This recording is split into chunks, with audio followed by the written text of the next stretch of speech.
Mga katupak, andi dito tayo sa farm ni Governor Oragon Bersabal. Nakita nyo naman po. Ayan, si Boss Oragon, ang kinatatakutan ng Baras Rizal.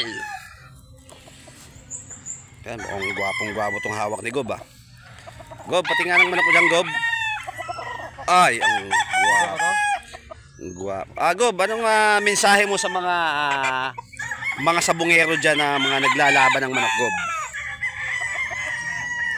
Ano nag-aamon sa akin? Oh. Sabi ko, pag manok, huwag nyo nang hamunin kasi kawawa lang kayo. Tibay.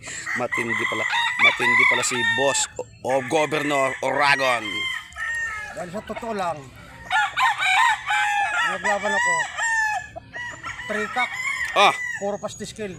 Ay, puta. Ayan po, ang mensahe ni Governor. Walang tama Governor Oragon.